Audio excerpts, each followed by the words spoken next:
Welcome to Ascended Warrior, Soul Codes for a Shifting World.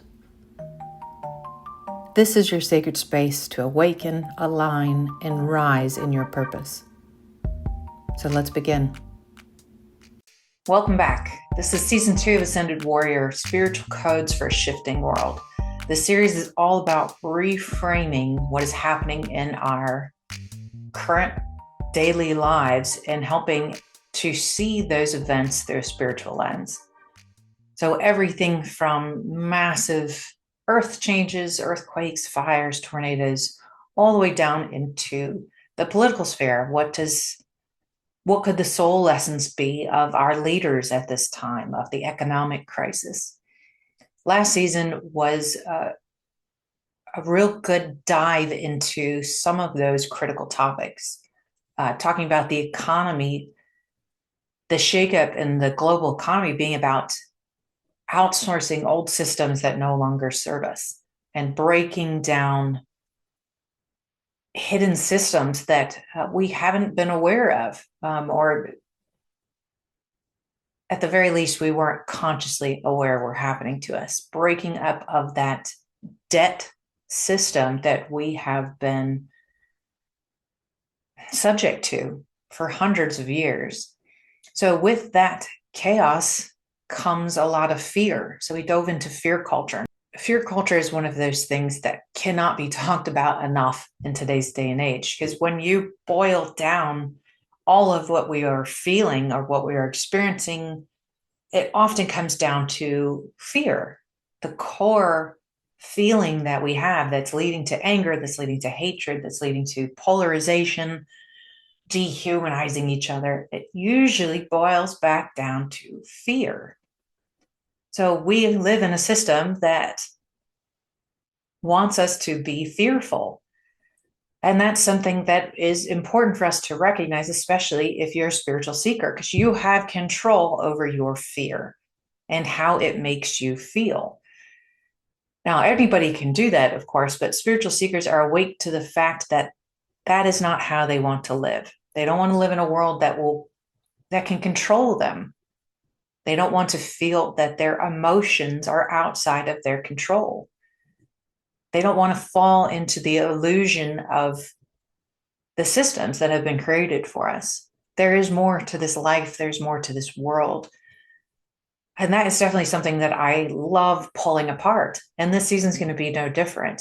We're going to be focused more on the signs that the planet is awakening this season, talking about the actual movement of the energy centers of the planet and how we have seen that play out through history, talking about the mirroring of light work and shadow work, and how we can't go into this utopian society that we all want without healing the traumas that we have collected. This whole season is going to dive deep into what does that mean for us? How do we, as light workers, how do we answer the call to support the planet's awakening, the global consciousness awakening that is happening?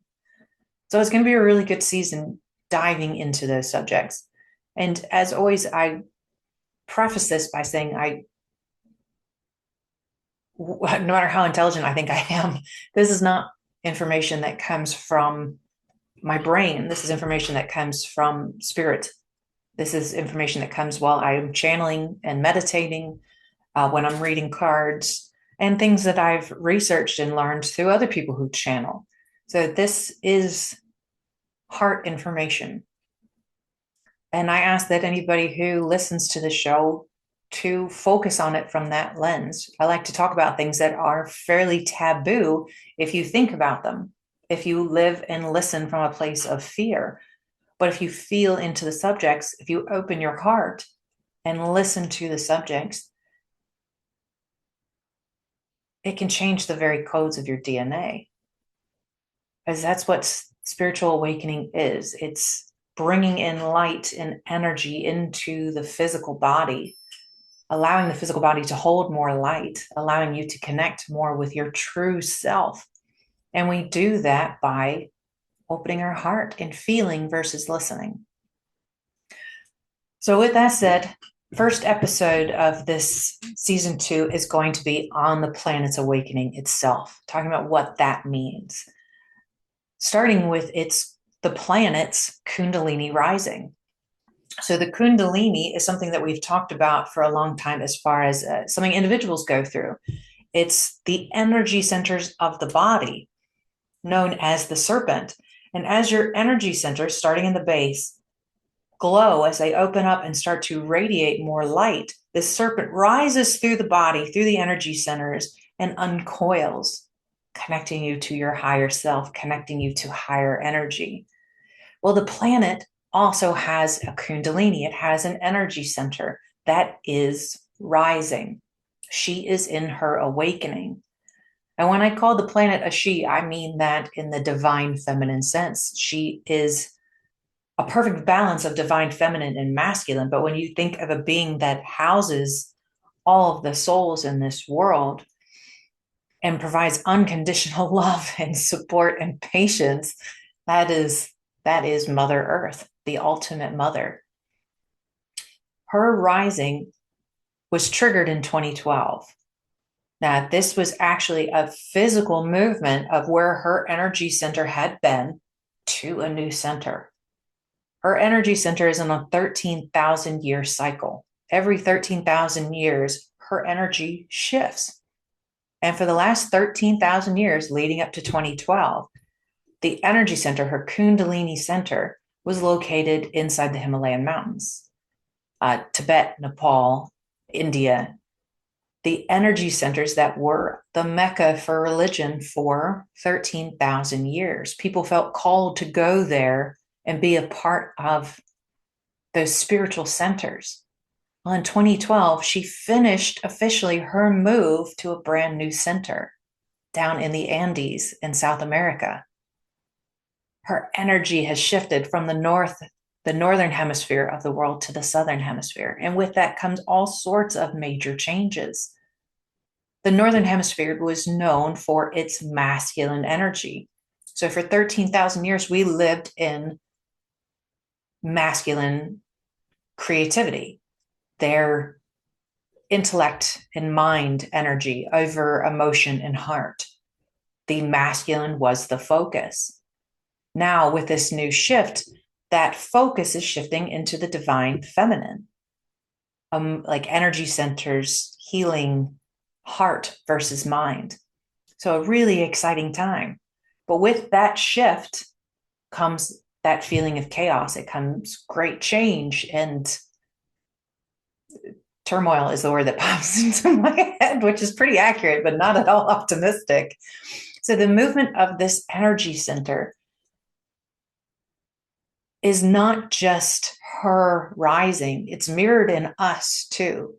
You remember if you weren't alive in 2012, that makes me super sad for myself. But leading up to 2012, people talked about that like the end of the world. It was the end of the Mayan calendar.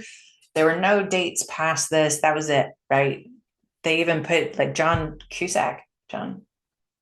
whoever that was, did a movie 2012 where he was chased by nature for 2 hours as the world completely crumbled and died. That was not what that meant. The end of the Mayan calendar was the end of the Mayan cycle and the beginning of a new cycle. They saw, based on their research into the stars and the planetary movements, that a new energy cycle was going to begin on 2012. This is a date that has been mirrored through ancient traditions across the world, which is fascinating. Prophecies of the energy changing from the masculine to the feminine. In the Andes, there is a prophecy known as the eagle and the condor. And they said that at one point, the eagle and the condor flew together, the eagle being the masculine mind energy and the condor being the feminine heart energy. After living in harmony for thousands of years, they flew apart. They lost touch with each other. And the eagle soared. It was the time of the eagle. But now the condor has come back into play and they are learning to fly together in balance and harmony. This is an ancient tradition that came out of South America. And there's several others as well, talking about children, the rising of the children of the sun, the rising of the light worker, being here for the transition to 2012, where we would remember our origins, where we would remember our connection to source and our connection to heart, and help bring in the Great Awakening, the time of the sun. If you look at more modern teachers, such as Chiron, who is an energy channeled in by Lee Carroll. Lee Carroll has been channeled since the 1980s, late 1980s. He's often spoke of the moving of the Kundalini. And he said in the late 1980s that humanity was going to be given a choice between that time when he gave this prophecy and 2012, the time he called the Great Shift. He said humanity was being given the opportunity to stay asleep or to awaken. And it was a trillion little opportunities, little chances for us to go right or left. And our decisions as beings raised the energy of Earth to the point where it could make this shift or maintained the frequency so that we would stay in the energy that we were in. Now, as 2012 came around, Chiron's messages started to shift, saying that we had done it, that there were enough light workers in the world who had brought in the frequencies of compassion and heart in order to stabilize the Kundalini's move and bring in this new age of the divine feminine. So he's got this beautiful quote here. He says, the Kundalini of Earth has moved to the land of the Condor to ignite the new phase of human compassion. So that is the energy we have been living in since 2012. Now, the cycle, as we've experienced it, I think is fascinating. So I really wanted to share how that cycle was mirrored in human history and what we saw while the Kundalini was moving from the Himalayas to the Andes. So traditionally, where it was located in around Tibet, it was a center of masculine spirituality. People were constantly feeling called to go there to learn, but it was a very cut off form of spirituality in the sense of you isolated yourself. It was about quiet. It was about your own internal journey. And that's pretty much where it stopped. The feminine energy, as it moves through, has shifted the traditional spiritual mission. Instead of evolving so that I can live quietly and happily in a cave, I am evolving so that I can bring new frequencies into the earth and help awaken others. I don't know, and I'm trying to ask Spirit if that was a goal of the past energies, and I'm hearing no, that the masculine was an insulated spirituality, breaking it down even into this is the right way to be spiritual and this is the wrong way to be spiritual. That too has changed. It's an individual spirituality with the mission of giving back and helping others through compassion and heart. So when the Kundalini starts to awaken in the planet, just as with the person, it can create upheaval. You think of growth through crisis and transformation. The planet was going through that as well and continues to go through that. This is a 4-generational transition, Kundalini rising. This is not something that happens overnight. So the climate change, the social unrest that we've seen, the economic collapses, these are all signs of the Kundalini moving and rising. Because in order to bring in new systems, we have to get rid of old systems that no longer serve us. We have to purge and rebalance everything that has been created in the divine masculine energy. I talked about the movement of the Kundalini beginning in 1949, but the time between 1900s and 1949 is also really important. This was known as the preparation, Earth's preparation in stirrings that this movement was going to happen. Think about what happened in that short period of time between 1900 and 1949. We had 2 world wars. We had the economic collapse, the Great Depression. We had all sorts of really explosive global events happen. I don't know anybody that was untouched. I would call them neutral or not. There was nobody untouched by the energy of that time. I like to think of it very much as like Gaia's last straw. She'd been quiet. She'd been patient. She's a divine feminine energy. So she stayed very quiet during the masculine cycle. She allowed, right? She allowed and she held the energies that were happening, but she didn't get super involved. So as she starts getting ready to open her heart and shift into divine feminine, the energy of humanity at that time was atrocious. It was the most, there's been a lot of bad things in human history, but arguably in such a short period of time, some of the most atrocious things we've ever done to each other were done in that period. I mean, everything, the rise of the KKK, just every dehumanizing that we could do to each other, we did in that time period. And we did it with these beautiful blinders on. People living in cities that had concentration camps claimed they had no idea what was going on at the camps. So they had no clue that people were being sent there to die.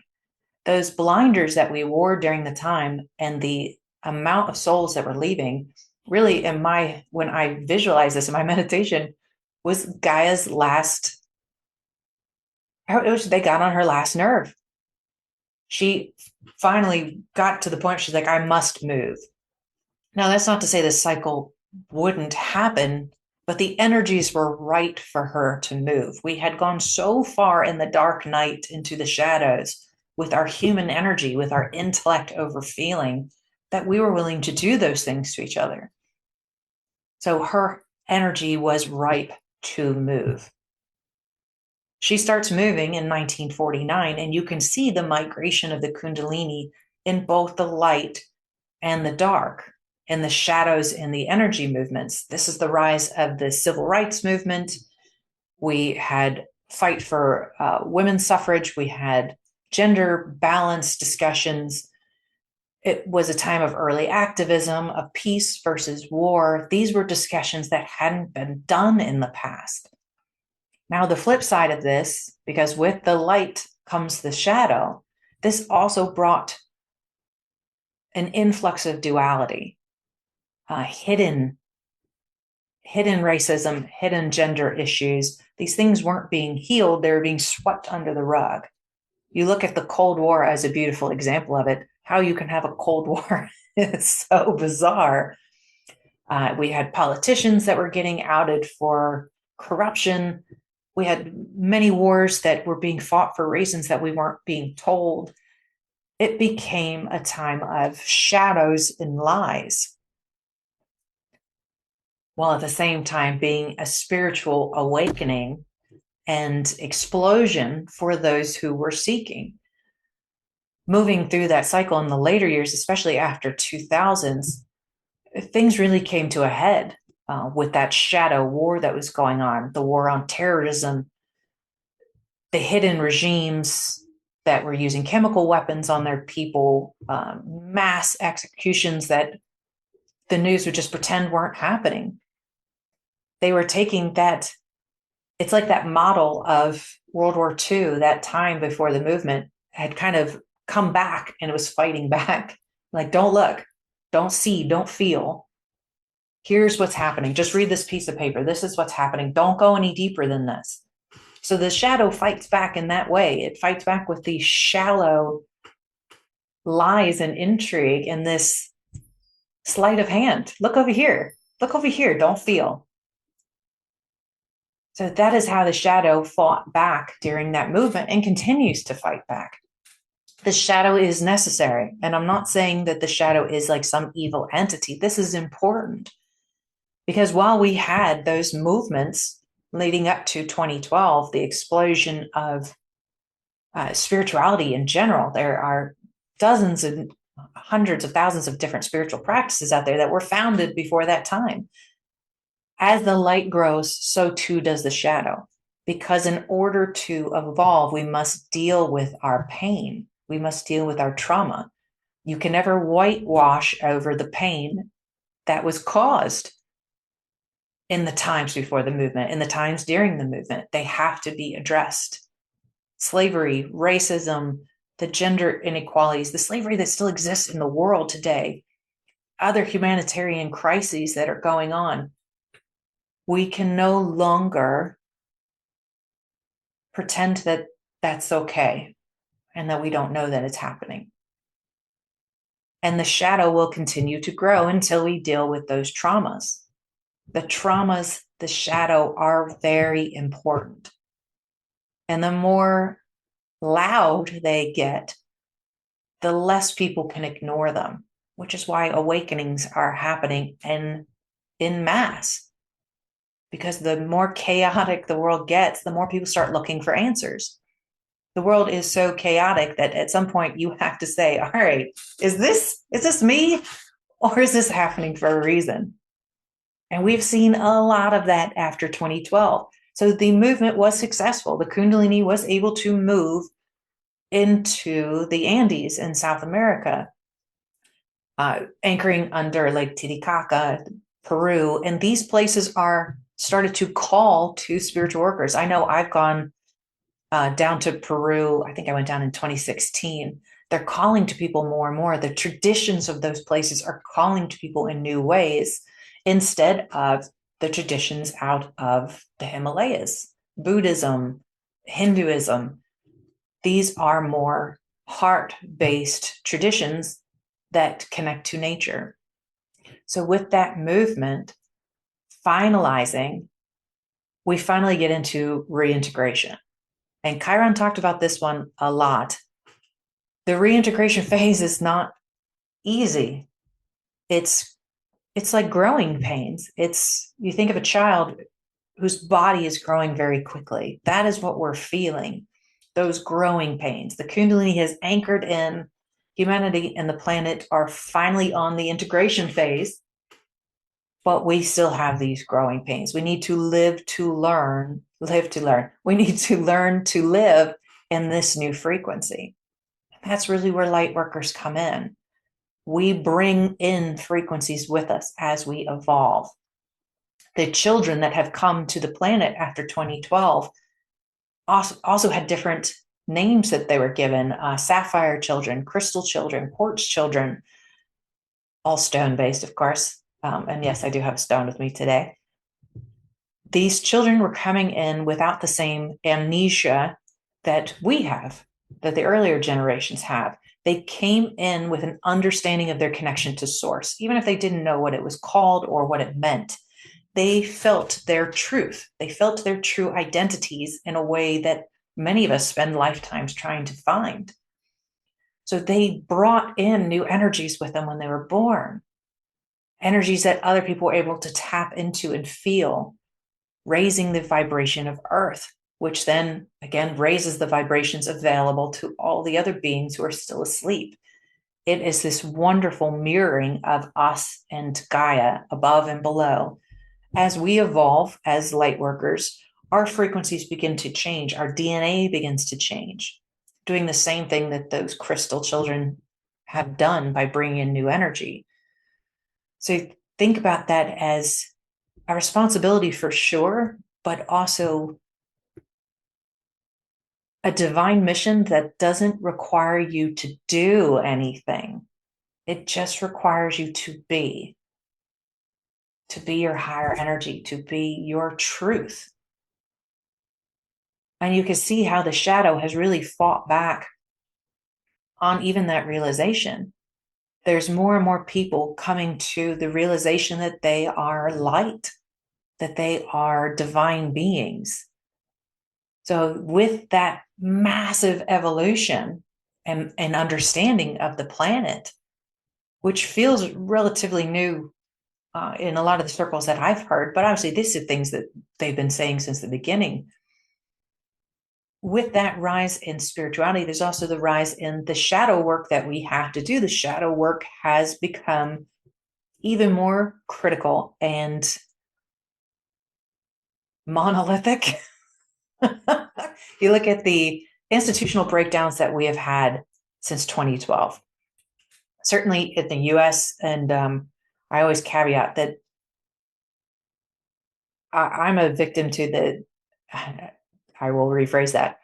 I have fallen into the same trap of not always paying attention to what's going on in the rest of the world, because sometimes what's going on here is bad enough, right? I think that's fair. What's going on is bad enough. So you can see the political unrest that we've had here in the US, and I've seen it mirrored in other places as well. The rise of political leaders that were on the polls. They were so right or left. There was no compromise anymore in our political system. Everybody started pushing out to be extreme views, extreme ... that really represented very few people in the world. And I could see this not just in the US elections, but I could see it in other elections as well, with Brexit and all those other things. Leaders that felt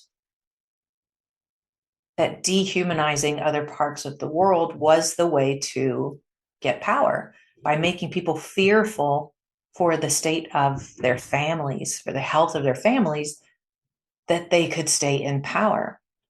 So we have really seen the political system rearing its head because it hasn't been healed yet, and is going to continue to raise its head until, just like Gaia getting to her last nerve, we stand up energetically and say, enough. This is not a representation of who we are. The corruption, all this will get to the point where the world can no longer pretend it's not happening.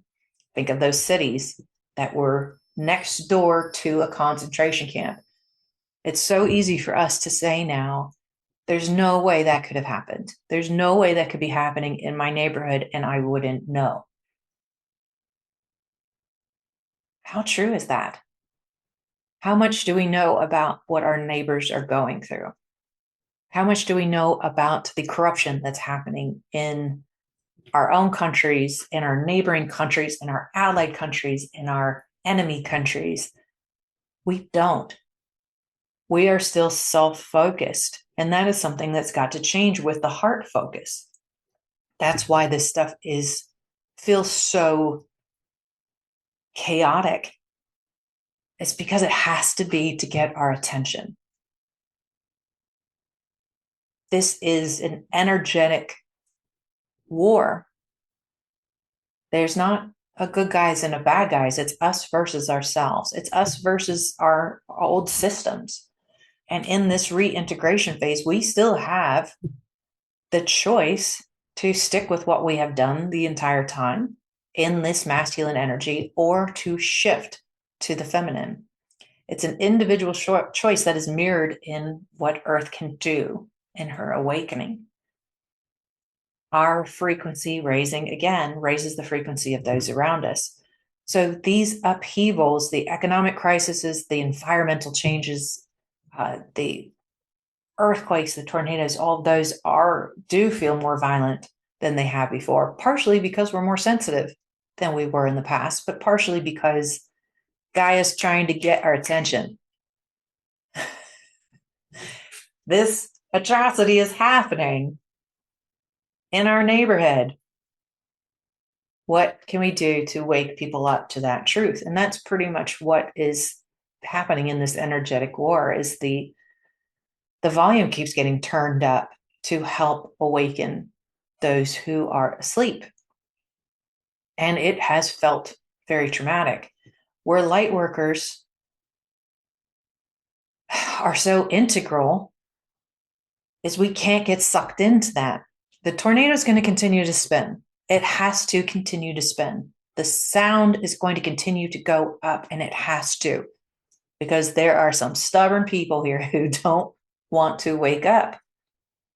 For us, our responsibility is to hold the ground, hold our light, and to let the tornado pass by, to be a beacon of silence and love in the noise and the chaos. The reintegration phase, or this integration phase of the Kundalini with the divine feminine, is the rise of the children of the sun. The rise of the light worker, the time of the light worker between 2012 and 2070 or 2075 is the integration phase. This is when we are critical because the collective awakening and the collective shadow work are going to go hand in hand. What we will see in the future, according to prophecies and just the trajectory that we're on, for the next 5 years, look at the collective and global shadow work to increase. We are going to start integrating energy in new ways, revamping our education system, revamping our healthcare systems, revamping spirituality itself, how we heal, and not telling people they are right or wrong. This is allowing people to be their truths. That's something that we can integrate and we can help to integrate as light workers in the next 5 years. The shadow work that we're going to need to face is purging the fear that's leading to control and keeping our trauma unhealed. If we don't purge our fear, then we cannot heal our trauma. COVID-19 was a great example of fear culture. You're afraid for your life. The systems that you thought would be there for you were not there for you. They turned us against each other. They would go on and demonize one group or the other. It was in a small time period, like a microcosm of shadow work. If you want to know what shadow work is, here you go. Here's COVID. And you see everything that we still need to confront in our incarnations. This is why we come into the planet at this time, is to help with this shadow work. Because the fear, the dehumanization, the polarization, the lies, the obfuscation, the sleight of hand, all of that stuff is going to continue for the next 5 years, but the exposure is going to lead to more and more awakenings. Another thing we need to address is our isolation from each other. Technology has a wonderful place in ascension. It has a role in our ability to reach each other and to share information and to share connection across the globe. But currently it's being used to isolate us from each other. Remote work, learning from home, social media, which puts our social health into a phone screen, and we are happy or we are sad based on what is on the screen that day. That is something that it feels like will come to a head in the next 5 years. The trauma that that's creating will come out. I think the younger generations are going to play a big role in that when they stand up and say, this is not how we want to be. It feels like they're going to be a really important piece of that transition from isolation to community. Technology can be used for community, or it can be used to isolate. And it's going to be up to us to choose that. There will definitely be a resetting of a lot of the systems that we use in the economy, in the banks, and logistics that are going to make us question what is really important. What do we really need to be happy? Consumerism has been a big part of this world for a long time. What we own, what we can amass directly correlates to how successful we have been, how happy we can be. That is something that needs to reset. And for those who are asleep, that reset comes with economic shocks, with the inability to get things that they want, with supply chains being less predictable and less consistent. The purpose of the next 5 years is going to be the purification, the breaking down of these systems that felt like they were progressive, but in truth were just hiding the old ways of life, the old ways of racism and sexism and rich versus poor, good versus bad. Those systems have to be purified. We're also going to see a blending of science and spirituality, which I am very, very excited about. Science has come so far in the fields of quantum physics to explain, no, not to explain, to get to a point where they can't explain. They have these wonderful experiments, and I can do an entire episode on this because I love quantum physics. They do these experiments that show energetic anomalies. They cannot figure out why certain things do certain actions. There's one experiment called, I can't remember what it's called, but it's about consciousness. When they sent a beam of energy, a laser, through these spokes, I'm going to send lasers through these spokes. When the person doing the experiment watched the laser go through the spokes, the energy burst through as it normally would, continued on, came back together, and ended. And every time this experiment was watched, that is how the energy moved, same way every time. But they realized when nobody was watching the experiment, the energy would scatter. It wouldn't go through the spokes like lasers. It scattered. It is an anomaly. They called it the consciousness experiment because they could not figure out why watching this beam of energy, of light, of whatever it was, go through these spokes would react differently than if nobody was watching it. Why would the laser react differently? Why would the movement change if I'm watching it or not? And the only determination was that human consciousness was changing the experiment. Science proves that spirituality, that intention is real, that this is all divinely created. But they'll never take it to that point because that's where their left brain shuts down. And that's where Lightworkers come in. We can understand how science and spirituality blend together, like the medicines of the East and the West combined with energy healing. This is the time where we no longer have to learn through suffering and decades of trauma. We can start to learn through the light, through the frequencies that others bring in. So a really cool time over the next 5 years. And I know I was talking about the tornado and how we have to ground in our energies. It is just as easy for Lightworkers to feel swept away in the energy as anybody else. I've heard many spiritual beings on different social media platforms saying that they wish they weren't here, that they don't understand why they incarnated. They hope to never come back to this planet. And I get it. I felt that way too at one point until I realized why I was here. Till I realized that the gifts that I put into my existence, the opportunities I gave myself through those traumas, were exactly what I needed in order to be a light worker, a warrior of light in this time of transition. So I can't tell you not to feel that way, but the fact that you're here is important.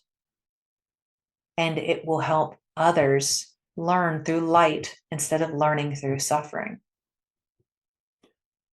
As we move through the rest of the cycle into the 2070s, we're going to start to see a rebalance of the masculine and feminine. Feminine energy is not going to take over. There's just no war on masculinity. Just like there's no war on Christmas. I'm not a believer on any of that shit. This is when we start to blend the masculine and the feminine. The condor and the eagle will start to fly together again. We will restructure education. We will restructure our economies from debt-based to reciprocal. We'll have greater cultural respect. Our educational models will be creative for the individuals versus this set model that you have to pass or fail. Even that ideal of pass and fail will go away. Duality does not have a place in a balanced masculine and feminine world. We have the opportunity to grow a heart-based earth, heart-based cultures, heart-based civilization. We can be informed by the mind. We are grounded by spirit, but we are guided by heart. Think how powerful that would be to be a whole human, spiritual, physical, connected to source all at the same time. That is what we are moving to. That is what it means to have this global awakening and integration of this new Kundalini energy for another 13,000 years. So if we can do that much just in the integration phase, think what's possible. This great awakening is an invitation. It's not a threat. It's not a doomsday prophecy. It is an invitation. It is an invitation for humanity to wake up, to participate, to balance their own energies, which will then be mirrored in the energies around them, to connect more to Earth and honor the flow of Earth, the seasons, the tides of the moon, to connect into what Earth is feeling and to lead through your heart. This is something that we can do every single day, and it's to make decisions from our heart instead of our head. There are great institutes out there, Heart Math is one of them, that talk about the power of the heart over the head. There are more receptors in the heart than there are in the head. And you think about that time, certainly before 2012, where we had been told that the mind was what controlled the body. Well, we've learned that's not true. The mind it's a computer, it's a memory chip. It holds past data. But the heart is what allows us to interpret, to feel, to predict. The energy centers, the receptors in the heart are much more powerful than the head.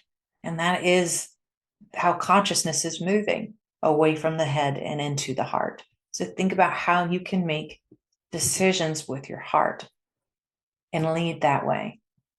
This call to awakening, to helping the planet's awakening, are happening simultaneously.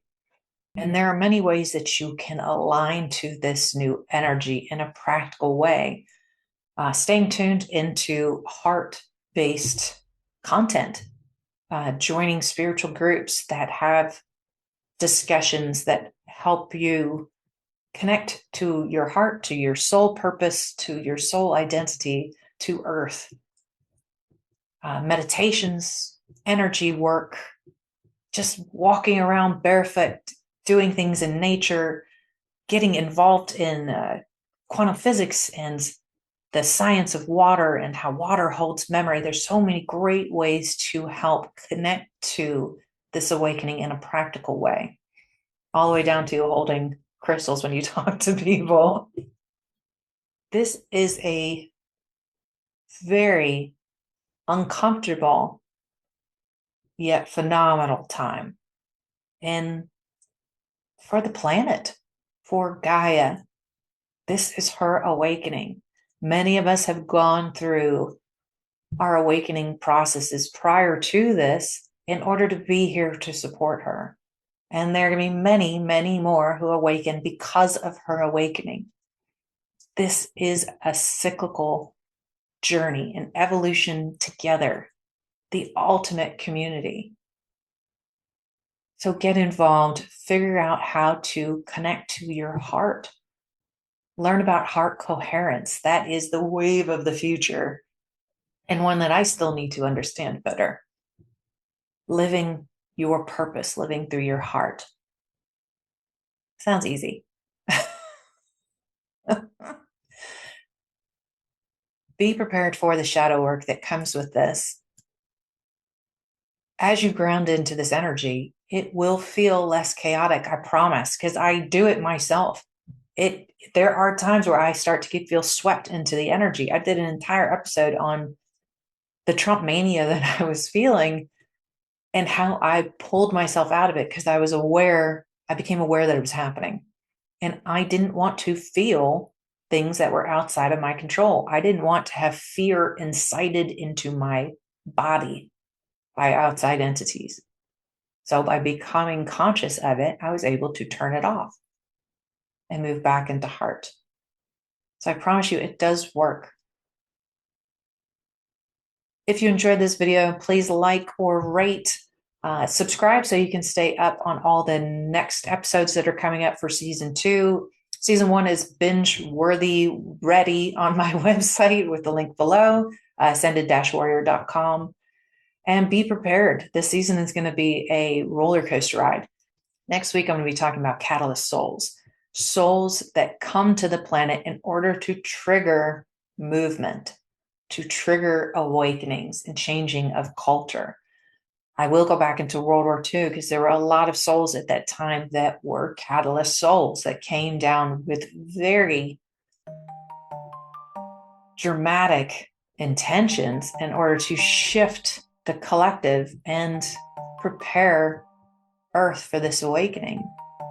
I'll talk about some of the catalyst souls that I feel are here on this planet at this time and what that could possibly mean for our next evolution.